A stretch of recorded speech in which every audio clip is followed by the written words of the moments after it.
ನಟ challenging star Darshan ಅವರ ಶೀಘ್ರ ಬಿಡುಗಡೆಗಾಗಿ ಸಮಾಜ ಸೇವಕಿ ಶ್ರೀಮತಿ ಸುಮಾ ಅವರ ನೇತೃತ್ವದಲ್ಲಿ ಶ್ರೀಮತಿ ರೇಣುಕಾ ಅವರೊಂದಿಗೆ ಮಂತ್ರಾಲಯದಲ್ಲಿರುವ ಶ್ರೀ ಗುರು ರಾಘವೇಂದ್ರ ಸ್ವಾಮಿ ಸನ್ನಿಧಿಯಲ್ಲಿ ವಿಶೇಷ ಪೂಜೆ ಹಾಗೂ ಪ್ರಾರ್ಥನೆ ಸಲ್ಲಿಸಲಾಯಿತು.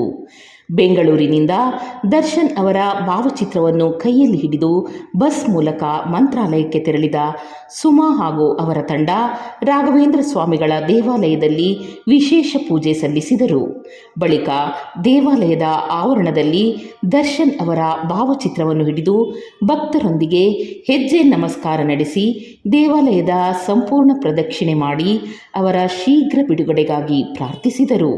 ನಂತರ ದೇವಾಲಯದ ಮುಂಭಾಗದಲ್ಲಿರುವ ಮಂಚಾಲಮ್ಮ ದೇವಿಗೆ ಹೂವಿನ ಅಲಂಕಾರ ಮಾಡಿ ವಿಶೇಷ ಪೂಜೆ ಸಲ್ಲಿಸಿದರು.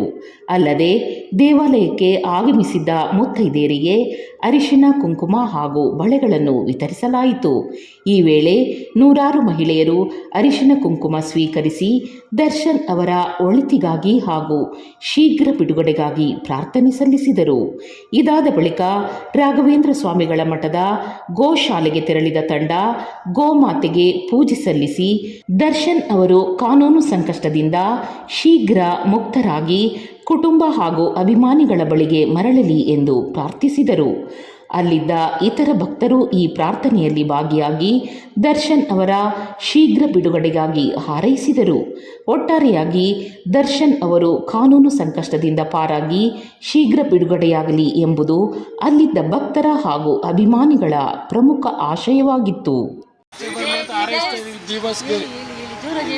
ಆದಷ್ಟು ಬೇಗ ಆಚೆ ಬರಲಿ ಅಂತ ಹಾರೈಸ್ತಾ ಇದೀವಿ. ಡಿವೋರ್ಸ್ ಫ್ಯಾನ್ಸ್ ಕಡೆಯಿಂದ ಹಾರೈಸ್ತಾ ಇದೀವಿ.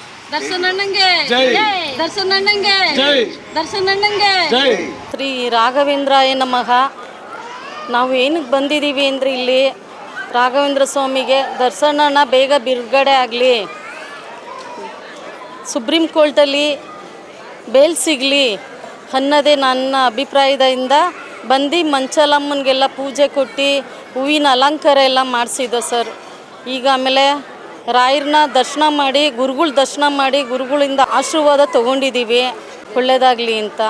ಇದೇ ರಾಘವೇಂದ್ರ ಸ್ವಾಮಿಗೆ ಬಂದು ನಾನು ಪ್ರಸಾದ ತೊಗೊಂಡು ರಾಘವೇಂದ್ರ ಪಾದ ತೊಗೊಂಡು ನಾನು ಬಳ್ಳಾರಿಗೆ ಹೋಗಿ ಕೊಟ್ಟು ಬಂದಿದ್ದೆ ಸರ್. ರಿಲೀಸ್ ಆಗಿದ್ರು ಅವರು. ಈ ಸಲನೂ ಅದೇ ಒಂದು ನಂಬಿಕೆ ಮೇಲೆ ನಾನು ರಾಘವೇಂದ್ರ ಸ್ವಾಮಿಗೆ ಬಂದು ಹೆಜ್ಜೆ ನಮಸ್ಕಾರ ಮಾಡಿ ಎಲ್ಲ ಪ್ರಾರ್ಥನೆ ಮಾಡ್ಕೊಂಡಿದ್ದೀವಿ ಸರ್. ನಾವು ಇವತ್ತು ಈ ದಿನ ಬಂದು ಪ್ರಾರ್ಥನೆ ಮಾಡಿದ್ದೀವಿ. ಹಿಂದೆ ಯಾವ ಥರ ಆಯಿತೋ ಅದೇ ಥರ ರಾಯರು ಅವ್ರಿಗೆ ಒಳ್ಳೇದು ಮಾಡಲಿ ಅಂತಲೇ ನಾವು ಬೇಡಕ್ಕೆ ಬಂದಿದ್ದೋ. ರಾಯರು ಖಂಡಿತ ಒಳ್ಳೇದು ಮಾಡ್ತಾರೆ. ಅಣ್ಣ ಬೇಗ ರಿಲೀಸ್ ಆಗ್ತಾರೆ. ಹಿಂದಿನಂತೆ ಹೆಂಗಿದ್ರೋ ಫಸ್ಟು ಅದೇ ಥರ ಕನ್ನಡ ಸಿನಿಮಾ ಮಾಡ್ತಾರೆ, ಹೀರೋ ಆಗೇ ಇರ್ತಾರೆ. ಎಲ್ಲರ ಆಶೀರ್ವಾದದಿಂದ ಬರ್ತಾರೆ ಸರ್ ಅವ್ರು ಬೇಗ ಅನ್ನೋದೇ ನಮ್ಮ ಆಸೆ. ಬಂದೇ ಬರ್ತಾರೆ ಸರ್, ಬೇಗ ಆದಷ್ಟು ಬೇಗ ಬರ್ತಾರೆ. ಸರ್ಕಾರಕ್ಕೆ ನಾನು ಡಿ ಕೆ ಸರ್ಗೆ ಏನು ಕೇಳ್ಕೊತೀನಿ ಅಂದರೆ, ನಾನೊಬ್ಬ ಹೆಣ್ಮಗಳಾಗಿ ಅವರೂ ಜೈಲ್ವಾಸ ಅನುಭವಿಸಿದ್ದಾರೆ. ಡೆಲ್ಲಿಲಿ ಜೈಲ್ವಾಸ ಅನುಭವಿಸುವಾಗ ರಾಜಗೋಪಾಲ್ ರೆಡ್ಡಿ ಅಣ್ಣನು ಸುಷ್ಮಕ್ಕ ನಮ್ಮನ್ನೆಲ್ಲ ನೀವೇನು ಗೌಡ ಯಾರು ಬನ್ನಿರಿ ಎಲ್ಲರೂ ಅಂತ ಹೇಳಿ ನಮ್ಮನ್ನೆಲ್ಲ ನೈಸ್ ರೋಡು, ಬನ್ನರಘಟ್ಟ, ಜಿಗಣಿ ತುಂಬ ಪಂಜಿನ ಮೆರವಣಿಗೆ ಮಾಡಿ ಪಂಜಿ ಹಿಡ್ಕೊಂಡು ಹೋರಾಟ ಮಾಡ್ದೆ ಸರ್. ಇವತ್ತು ನನ್ನ ಕೈಯಲ್ಲಿ ಆ ಗುರ್ತಿದೆ ಸರ್. ನನಗೆ ಇವತ್ತು ಗುರ್ತಿದೆ. ಡಿ ಕೆ ಸರ್ ಜೈಲಲ್ಲಿದ್ದಾಗ ನಾವು ಹೆಣ್ಮಕ್ಳೆಲ್ಲ ಪ್ರಾರ್ಥನೆ ಮಾಡಿ ಹೋರಾಟ ಮಾಡಿರೋದು ಇವತ್ತು ನನ್ನ ಕೈಯಲ್ಲಿ ಮಾರ್ಕಿದೆ. ಇವತ್ತು ನಾನು ಡಿ ಕೆ ಸರ್ಗೆ ಏನು ಕೇಳ್ಕೊತೀನಿ ಅಂದರೆ, ನೀವು ತಪ್ಪು ಮಾಡಿದ್ರೋ ಮಾಡಲಿಲ್ವೋ, ನನಗೆ ಎಲ್ಲ ಕುತಂತ್ರದಿಂದ ನನಗೆ ಜೈಲೆಲ್ಲ ಹಾಕವ್ರೆ, ನಾನು ಜೈಲವಾಸ ಮಾಡ್ತಾಯಿದ್ದೀನಿ ಅಂತ ಹೇಳ್ಕೊಳ್ಳಿವ್ರ. ತಾಯಿ ಕಬ್ಬಾಳಮ್ಮ ಇದ್ದಾರೆ ಅಂತ ನೀವು ಅಂದ್ಕೊಳ್ಳಿವ್ರ. ಅದೇ ರೀತಿಯೇ ಕಬ್ಬಾಳಮ್ಮ ನಿಮ್ಮನ್ನು ಕಾಪಾಡ್ತು. ಜನ ಕರ್ನಾಟಕ ಜನನೂ ನಿಮ್ಮನ್ನು ಆಶ್ರಯಿಸಿದ್ರು. ಅವತ್ತಿನ ದಿನ ನೀವು ಬರಲಿ, ಡಿ ಕೆ ಸರ್ ಬರಲಿ ಅಂತ ಆಶ್ರಯಿಸಿದ್ರು ಸರ್ ಎಲ್ಲರೂ. ಅದೇ ಥರನೇ ಇವತ್ತು ದರ್ಶನ್ ಅಣ್ಣಂಗೆ ನೀವು ಅವರು ಒಂದು ಕರ್ನಾಟಕದ ಮಗ, ಈ ಮಣ್ಣಿನ ಮಗ, ಈ ಕಾವೇರಿ ನೀರು ಕುಡ್ದಿರೋ ಮಗ, ನೀವು ಸಿ ಎಮ್ ಆಗಿದ್ದೀರಾ. ನೀವು ಹಠ ಛಲ ಒಂದು ಪ್ರಾರ್ಥನೆಯಿಂದ ಒಂದು ಛಲದಿಂದ ಸಿ ಎಮ್ ಆಗಿದ್ದೀರಾ ಈ ದಿನ ನೀವು. ಇದೇ ರಾಘವೇಂದ್ರ ಸ್ವಾಮಿ ಹತ್ರ ಬಂದು ಸಿ ಎಮ್ ಆಗಬೇಕು ಅಂತ ನೀವು ಬೇಡಿದಿರೋ ಅದೇ ರೀತಿಲೇ ನಾನು ಬಂದಿದ್ದೀನಿ ಸರ್. ನಾನು ಈ ಕರ್ನಾಟಕದ ಹೆಣ್ಮಗಳಾಗಿ ನಾನು ಬೇಡ್ತಾ ಇದ್ದೀನಿ ಸರ್. ಸೆರಗೊಡ್ಡಿ ಬೇಡ್ತೀನಿ ನಾನು ಒಬ್ಬ ಹೆಣ್ಮಗಳಾಗಿ. ನೀವು ದರ್ಶನ್ ಅಣ್ಣನ ಬಿಡುಗಡೆ ಮಾಡೋದಕ್ಕೆ ನೀವು ಕೈ ಜೋಡಿಸ್ಬೇಕು ಸರ್. ನಿಜ ತಪ್ಪು ಸುಳ್ಳು ಅನ್ನೋದನ್ನ ಅನ್ಬೇಕು ಸರ್. ಯಾವ್ಯಾವ ದೇಶದಿಂದ ಬಂದು ಏನೇನೋ ಮಾಡಿ ನಮ್ಮ ಕರ್ನಾಟಕದಲ್ಲಿ ಬದುಕ್ತಾವ್ರೆ. ಆದರೆ ನಮ್ಮ ಕರ್ನಾಟಕದ ಒಬ್ಬ ಮಗ ಆಗಿ ಒಂದು ಹೆಣ್ಣಿನ ಬಗೆಯಲ್ಲಿ ಹೋಗಿ ಅವರು ಜೈಲಲ್ಲಿ ಅನುಭವಿಸ್ತಾವ್ರೆ ನೋವು. ಅದಕ್ಕೆ ನ್ಯಾಯ ಇಲ್ವಾ ನ್ಯಾಯ ಕೊಡಲ್ವಾ ನೀವು? ಆದರೆ ನಾನೊಂದು ಹೇಳ್ತೀನಿ ಡಿ ಕೆ ಸರ್, ನಾವೆಲ್ಲ ನಿಮ್ಮ ಕಡೆ ಇದ್ದೀವಿ. ನಮ್ಮ ಮಣ್ಣಿನ ಮಗ ನಮ್ಮ ದರ್ಶನ್ ಅಣ್ಣನ ನೀವು ಬಿಡುಗಡೆ ಮಾಡಬೇಕು ಸರ್. ನೀವು ಜೈಲಲ್ಲಿ ಇದ್ದಾಗ ನಾವು ಇದೇ ಪ್ರಾರ್ಥನೆ ಮಾಡ್ದೆ ಸರ್, ಎಲ್ಲ ತಾವು ಹೋಗಿ. ಅದೇ ರೀತಿಲೇ ನಾವು ಬಂದಿವತ್ತು ಬೇಡ್ತಾ ಇದ್ದೀನಿ, ನಿಮ್ಮನ್ನು ಸೆರಗೊಡ್ಡಿ ಬೇಡ್ತೀನಿ. ನಾನು ಒಬ್ಬಳು ಕನ್ನಡ ಹೆಣ್ಮಗಳಾಗಿ, ಕರ್ನಾಟಕದ ಹೆಣ್ಮಗಳಾಗಿ, ನಮ್ಮ ಕರ್ನಾಟಕದ ಮಣ್ಣಿನ ಮಗ ಈ ದರ್ಶನ್ ಅಣ್ಣ ಅವ್ರು ಯಾರಿಗೂ ಏನೂ ದ್ರೋಹ ಮಾಡಿಲ್ಲ ಸರ್. ಒಂದು ಏನೋ ಅದು ನಿಜನ ಸುಳ್ಳು ಗೊತ್ತಿಲ್ಲ, ಹೋಗಿದ್ದಾರೆ.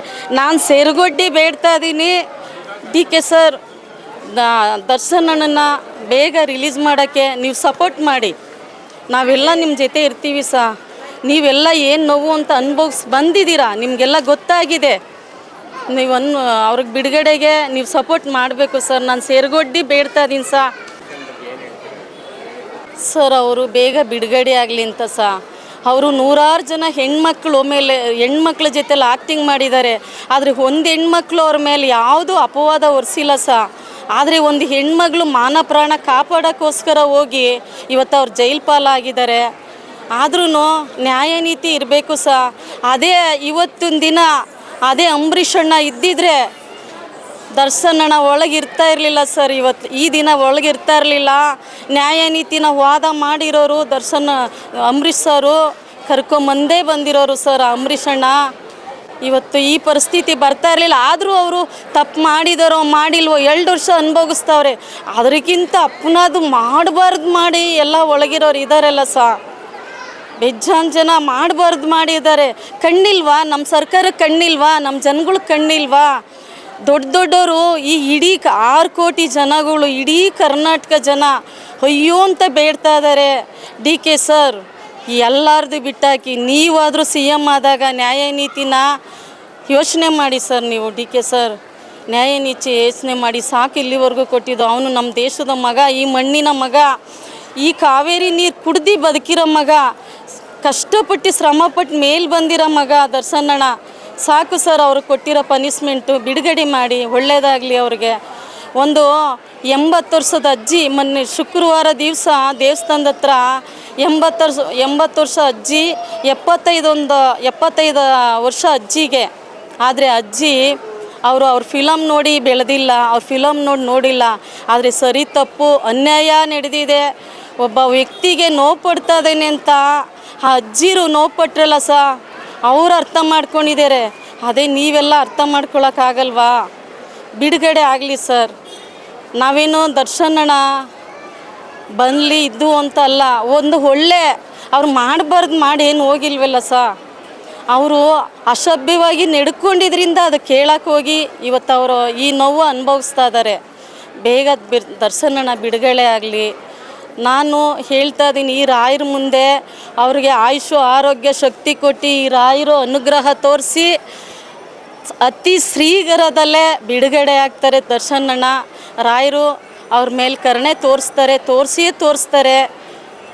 ಇವತ್ತು ಡಿ ಕೆ ಸಾರೂ ಇಲ್ಲಿ CM ಆಗೋಕ್ಕೆ ರಾಯರ ಹತ್ರ ಎಷ್ಟು ಬಂದು ಬೇಡಿದ್ದಾರೆ.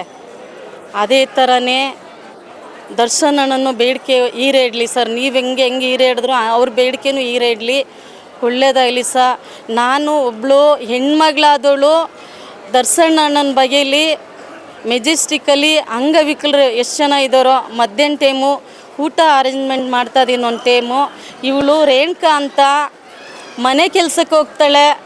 ನಾನು ಈ ಥರ ಮಾಡ್ತಾಯಿದ್ದೀನಿ ಅಂದಾಗ, ಅಕ್ಕ ನಾನು ಬರ್ತೀನಕ್ಕ ನಿಮ್ಮ ಜೊತೆಲಿ ನಾನು ಕೈ ಜೋಡಿಸ್ತೀನಿ, ನಾನು ಆ ದರ್ಶನ್ ಅಣ್ಣಂಗೋಸ್ಕರ ಇನ್ನೂ 2 ಮನೆ ಹೆಚ್ಚಕ್ಕೆ ಮನೆ ಕೆಲಸ ಮಾಡಿ ನಾನು ನಿಮಗೆ ಆದಷ್ಟು ಸಪೋರ್ಟ್ ಮಾಡ್ತೀನಿ ಅಂತ ಹೇಳ್ತಾ ಇದ್ದಾಳೆ ಇವಳು ರೇಣುಕಾ ಅಂತ. ನೋಡು, ಇಷ್ಟೆಲ್ಲ ಅಭಿಮಾನ ಇದೆ ಸರ್. ಇಡೀ ಕರ್ನಾಟಕದ ಜನನೇ ದರ್ಶನ್ ಅಣ್ಣ ಬರಲಿ ಅಂತ ಹಂಬಲಿಸ್ತಾ ಇದ್ದಾರೆ. ಬರಲಿ ಸರ್ ಅವರು. ಅದೇ ನನ್ನ ಬೇಡಿಕೆ. ಅವ್ರಿಗೆ ಒಳ್ಳೆಯದಾಗಲಿ ಸರ್. ನಾನು ದುಡ್ದು ನಾನು ಕೈಯಾರ ದುಡ್ದು ನಾನು ಮಾಡ್ತೀನಿ ಅನ್ನೋಳೆ ನಾವು ಇಷ್ಟು ಪ್ರೀತಿಯಿಂದ ಇಟ್ಟಿದ್ದೀವಿ. ಎಷ್ಟೋ ಜನ ಸಾಕಷ್ಟು ಹೆಲ್ಪ್ ಮಾಡ್ತಾ ಇದ್ದಾರೆ ಅವ್ರು ಬರಲಿ ಅಂತ. ಅವ್ರಿಗೆ ಒಳ್ಳೇದಾಗಲಿ ಸರ್, ಅದನ್ನೇ ನಾನು ಕೇಳ್ಕೊಳ್ಳೋದು ಅಷ್ಟೇ. ನಮಸ್ತೆ ಅಭಿಮಾನಿಗಳು ಎಲ್ಲರಿಗೂ ನಾನು ಕೇಳ್ಕೊಳ್ಳೋದು ಅಷ್ಟೇ. ನಮ್ಮ ಡಿ ಬಾಸ್ ಅಂದರೆ ನಮ್ಗೆ ತುಂಬ ಇಷ್ಟ. ಅವರು ಬೇಗ ರಿಲೀಸ್ ಆಗಬೇಕಂತ ಏನೇನೋ ಪ್ರಯತ್ನ ಪಡ್ತಾಯಿದ್ದೀವಿ. ಇವಾಗ ರಾಘವೇಂದ್ರ ಸ್ವಾಮಿ ಮಠಕ್ಕೆ ಬಂದು ಹೆಜ್ಜೆ ಸೇವೆ ಮಾಡಿಬಿಟ್ಟು ಎಲ್ಲನೂ ಮಳೆನೂ ಅರ್ಶಿನ ಕುಂಕುಮನೂ ಎಲ್ಲರಿಗೂ ಕೊಟ್ಟಿದ್ದೀವಿ. ಅನ್ನದಾನ ಮಾಡಬೇಕಾಗಿತ್ತು ನಾವು ಇವಾಗ. ಆದರೆ ಇವಾಗ ಇಲ್ಲಿಂದ ಹೋದ್ಮೇಲೆ ಅಂಗವಿಕಲರಿಗೆ ಎಲ್ಲರಿಗೂ ಅನ್ನದಾನ ಮಾಡ್ತೀವಿ. ಅದಕ್ಕೆ ಸುಮಾಕನು ನಾವು ಇಬ್ಬರು ಸೇರಿ ಮಾಡ್ತಾಯಿದ್ದೀವಿ. ಅದಕ್ಕೆ ನಿಮ್ಮ ಸಪೋರ್ಟು ಬೇಕು ನಮಗೆ ಅಂತ ಅನ್ನಿಸ್ತೈತೆ ಅಷ್ಟೇ. ಅದೇ ಹೆಜ್ಜೆ ನಮಸ್ಕಾರ ಹಾಕಿದ್ದೀವಿ ಸರ್. ನಾವು ಬೇಗ ರಿಲೀಸ್ ಆಗಲಿ ಅಂತ ದೇವ್ರ ಹತ್ರ ಪ್ರಾರ್ಥನೆ ಮಾಡ್ಕೊಂಡಿದ್ದೀವಿ. ಬೇಗ ರಿಲೀಸ್ ಆಗಲಿ, ನಮ್ಮ ಬಾಸು ಬಂದು ಅವ್ರ ಹೆಂಡತಿ ಮಕ್ಕಳ ಜೊತೆ ಚೆನ್ನಾಗಿರಬೇಕು ಅಂತಲೇ ನಮ್ಮ ಕೋರಿಕೆ. ಬಾಸು ಬರಬೇಕು ಅಂತಲೇ, ಅವರು ಒಳ್ಳೇದಾಗಬೇಕಷ್ಟೆ.